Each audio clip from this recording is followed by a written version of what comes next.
Welcome back. This is Billy with Coach Dooley's List. And once again, if you're enjoying these coaching videos, please like and subscribe to the YouTube page and follow along on all of our social media platforms. Today, I am here at Bethlehem Christian Academy with Coach Robinson. And Coach, I do appreciate you taking the time to meet with us today. Oh, thank you, Coach Dooley. This is good for us as our community and our school. So I look forward to sitting down and chatting with you about BCA and Coach Robinson's journey. Excellent. Well, I always have to tell, I know we said this off camera, but the reason you ended up on my list, we've never met before until today. And I love these just like I do all of them.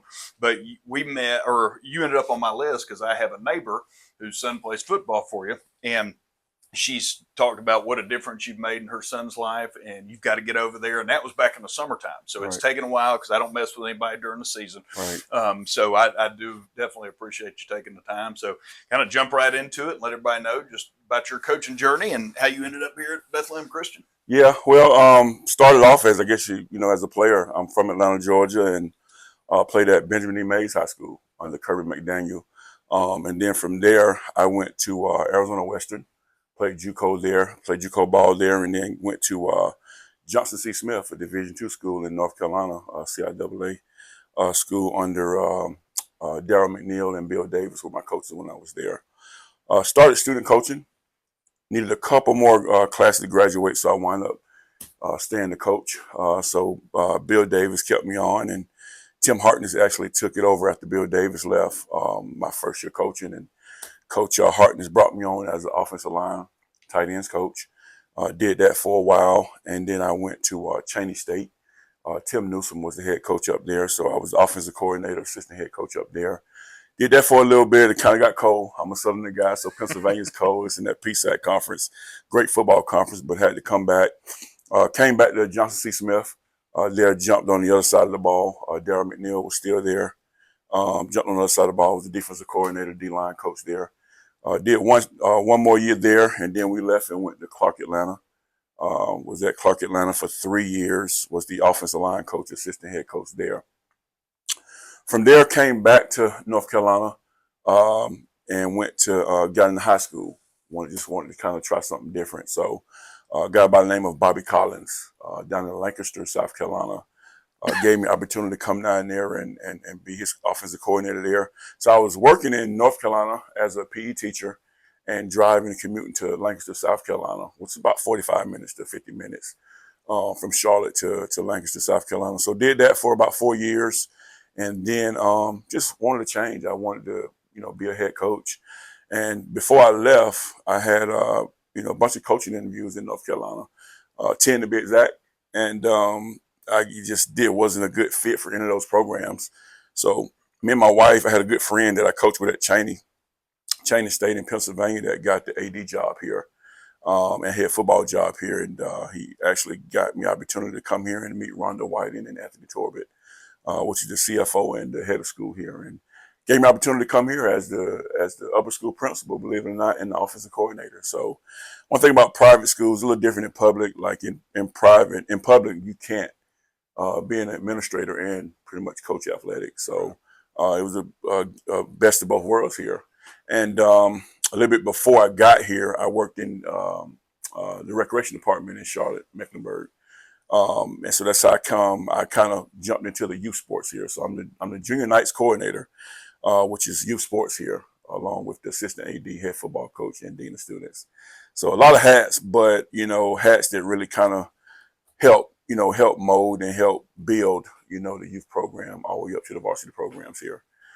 So from there, from Lancaster, I came to Bethlehem Christian, and a couple of years the head coach left, and then one of the other coaches took over. Bruce Lane took over as the head coach. So I moved back to the other side of the ball. I'm back on defense now. So he hired me as the defensive coordinator, and then he took another job. And when he took another job, they asked me to be the head coach here, which that's been my dream the whole time. So God works in mysterious ways, and it's going to be based on his timing, not yours. So I always share that with young coaches. So 26 years, this is going to my third season as the head coach and also the athletic director for youth sports. So that's kind of my journey. Wouldn't change it for the world. Did not see myself as being in education. My mom and I got my mom, my grandmother, and my aunt all was teachers. Okay. You know, so that was the last thing that I looked at doing, and here it is 26 years later, you know. So Well, I love what you said, you know, and I got told this one time when I didn't get hired for the job. I said, God's plan, God's timeline.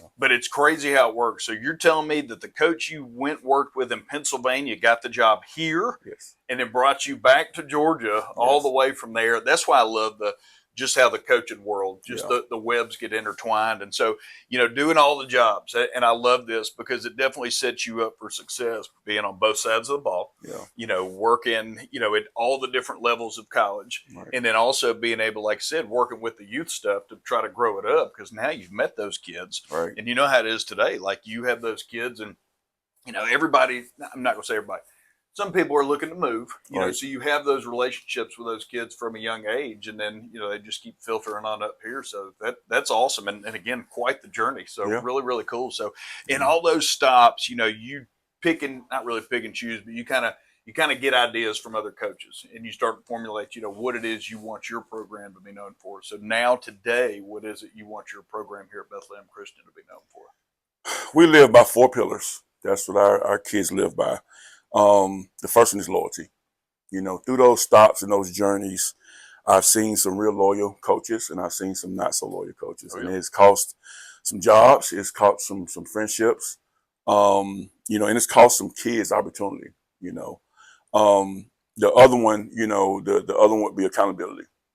Our kids have to understand the accountability part, you know. They got to be here on time. If not, they have different things that they have to do. We got 4 captains. We have something called pillars, and pod leaders is also what we have. And those pod leaders are responsible for answering to those captains, and those captains are responsible for answering to me. But we are a player-led team. You know, those captains, they have a lot of input on what we do here on a day-to-day basis. That third one is discipline.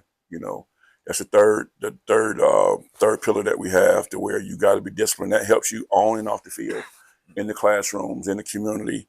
But we really, really harp ourselves on discipline. If we say your helmet needs to be turned 45-degree angle, it needs to be turned 45-degree angle in that locker room. You know, so we really take pride in that. And the fourth one is competition. We're gonna teach you how to compete. We got a real good tough schedule this year. You know, to where it's time for us to start competing. You know, our kids have done a great job in the past with competing, but now we're trying to get the label as, okay, BCA is for real, because they're consistent with what they're doing, or their kids are fundamentally sound, they work hard, and they're coachable, and they go out and have fun.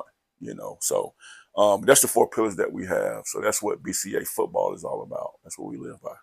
No, I love that. And, you know, in building the pillars, and I know, you know, having those, and I love what you said, you know, those kids report to those players, because sometimes, you know, coaches always talk about leadership, and a lot of times you want those kids just to rise to the top on their own. But sometimes you have to decide who they're going to be too. And some rise to it and some shy away from it. And then, you know, but again, them reporting to you, those are just creates great communication. All the stuff you talked about, loyalty, accountability. It's hard to get a kid to be accountable if you never have a discussion with them about what that looks like. So no, I absolutely love all of that. So again, you know, in all your stops, you know, we always talk about just fun stories, or stories from back in the day that could make you smile, laugh, cry. You know, what's one story from your coaching journey that just sticks out that you just love to think about? Oh man. Guy by the name of Bobby Collins. He's a guy that's in South Carolina. And I just, you know, I'm older than Bobby, but Bobby has, you know, he has been through some tough times, and he's been through some great times. And I could pick up that phone and call him anytime. You know, so I just remember one year we were down in my God, I can't think of the name of the town in South Carolina, but we were playing Boone High School, and we needed that game to go to the playoffs. I was in Lancaster High School then, and we were down. Oh God, I want to say 23-zip at the half. We were down. And I came in and I told the coaches and the players, I said, offensively, we gotta we got to help. Like, we're not helping, like 23-0, like we got to help. And just gave them a quick little spiel of just about taking it one play at a time. My wife joked me this all the time. She said, go out and get that one play at a time. I said, baby, don't always work every time, So, but those kids back then in like South Carolina, they wanted something different. Right. And we just had some tough. We turned the ball over.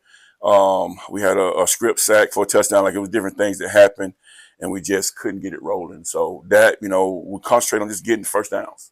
And I just tell them, hey, first down, touchdown is the model that we lived by when I was at Lancaster. So we wound up winning that game at the end, but it snowed in South Carolina that game, and we were able to go to the first, able to go ahead and go to the first round. I think we finished up in the second or third round that year.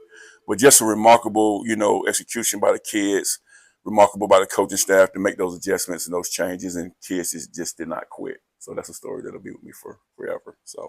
No, and those are the ones you do always remember, like I said, because that's the whole process coming together. And even though as cliche as it is, you can't play two plays at once. No. You can take care of the one that's in front of you and nothing else. So, and again, I love you talking about, you work for Coach Collins. He's younger than you. You have different. Know what you said? He's a little bit younger. Mm-hmm. You run into different people along the way. Younger, older, and you're taking things from each of them. So if anybody came to you now and said, Coach Rob, I want to be a head coach one day, what piece of advice would you give them? Besides, don't be careful what you sign up for. Yeah. No, it's an awesome deal. I've ran across different guys that have got to this point in different stages in their life. Right. And I always start with my head coach. Kirby McDaniel, rest in peace, but was a man amongst, was a man that raised boys into men. You have your fathers at home, but at the same time, when you're away from them, you need somebody that's going to really mentor you. And back then when I played, like, your parents didn't go to the school and your parents didn't call the coach about playing time, all the stuff that we face with now. You just didn't have it. Your parents just didn't do that back then. Nobody even thought about doing No, that back no, then. it was embarrassing for your parents to come up there, So, you just go through with men like that. You go through, I had a guy by the name of Walt Kreiner. That was my JUCO coach in Alacalde, out in Arizona. Then I go to, Bill Davis and Darryl McNeil. Those guys was at Johnson C. Smith. And, then Tim Newsom, that was at Cheney.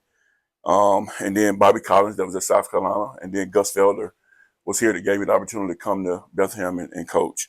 So with all that being said, each one of those guys I took things from to kind of help me with the opportunity, but once it's all said and done and your name is on the program, you have to make sure that you do it your way, because, not saying you'll be here for 1 year, not saying you'll be here for 30 years, but the last thing you want is to sit back and not put your own stamp on it, and you're going to make mistakes along the way, but at the same time, you got to go out, you got a clinic, you got to find you a mentor. You got to get into the guts of the school. You got to make sure that you have some kind of communication with administration and your teachers. And you just got to also just make sure that you surround yourself around good coaches that not only good coaches, during the game, but outside of the game as men and mentors. Those are the guys you need to look for. So, my advice would be, definitely, find your mentor, and also make sure you're always trying to learn, because the game changes and the kids change as well. Oh yeah, So. I love several things you said there, but you talk about getting in with the school and the administration.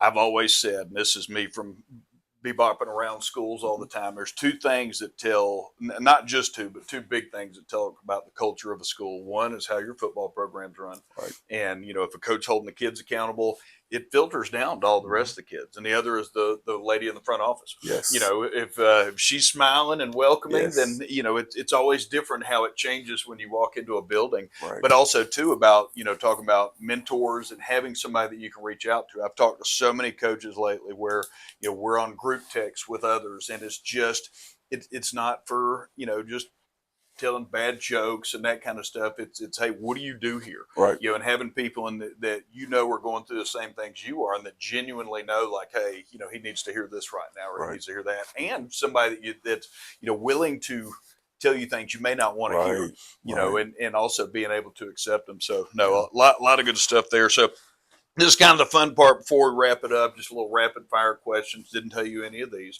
Okay. All right. If a team's coming to town, they hop on a bus and they're coming here, and maybe the coaching staff's going to go eat on their own somewhere. I know you can't always send the whole busload of kids to eat, but where's the best place to eat around town here? Oh man. We actually got a chance to put one of our helmets in this restaurant in this Longhorn. So Can't go wrong with Longhorn. I'm there 1 or 2 times a year, and when the parents and different people, want to do something for me, they give me a Longhorn gift card. So me and my wife, we love Longhorns. There you go. Yep. All right. Do you have a pregame hype song now? Do you listen to anything? And if not, what was it back in the day? Ooh, that's a hard one. I let my captains pick the pregame song. We got a couple sayings that I say with them. One of them is all gas, no brakes. Mm-hmm. I tell them, when we break out of breaks, we go, it's go time. They say it's show time. And those are the 2 main ones that we'll do. We'll say to kind of get the guys. They know when I say those, it's time to go. So. But they have all the hype songs. I'm out of date. I'm still on the cassette player and stuff like that. So I had to test it, make sure it's not a bunch of profanity and stuff in there before we hit the field. But they normally do a good job of ciphering through that stuff and making sure that it's clean. I love it. Who is the best coach you've ever coached against, or maybe just somebody you just love competing against because you're just going to get the great games against them? I'll say right now. JT Walls is a heck of a coach at George John Millers. I'm sorry. Go Dogs. He's a heck of a coach. That guy does a great job. We actually beat him 2 years ago, and it was my first year as a head coach, and it was a good win. He was kind of down that year, but JT's not going to stay down too long. He's gonna reload, and he actually won it this year and came back and got revenge against us this year. But he's a good coach, and got a lot of respect for Lee Coleman. Lee Coleman at Lakeview Academy. We've gone to be pretty good friends now. The last 3 to 4 years I've been here. So he does a great job at Lakeview and what they, the kids that they get over there at Gainesville. So, but those are 2 guys that kind of stick out in my head right now. I think that's for one, but those 2. That's all right. No, and I love it. I would love to go meet JT Wall because he was the last of the true fullbacks, coming through. Nobody has a fullback anymore. No. Some people do, but not like they were back in the day. No. So he was always awesome. What's your pregame ritual today? When you talk about ritual, as far as me or the team? You just personally on a Friday before the game, what are things that you do to get ready? Yeah. I come in here and I'll cut a little music on. I'm an R&B guy, and I'll watch. I'll throw like some highlights on, just college highlights. I just kind of throw those on, and I'll call my wife. Me and my wife will talk a little bit, and she'll just kind of tell me about don't worry about move one play at a time, and don't worry about the last play. As good as the next play. So that's kind of what I do, and then my coaches will kind of get together and just kind of talk about some pregame stuff and just kind of cut up a little bit, try to get the atmosphere relaxed. And I'll play a little music for the boys and different stuff like that. So it's kind of pretty simple for me, not a whole lot. I love it. Who's one coach in the state? Could be football, could be any sport, could be here. Who's somebody that would be entertaining for me to go and interview?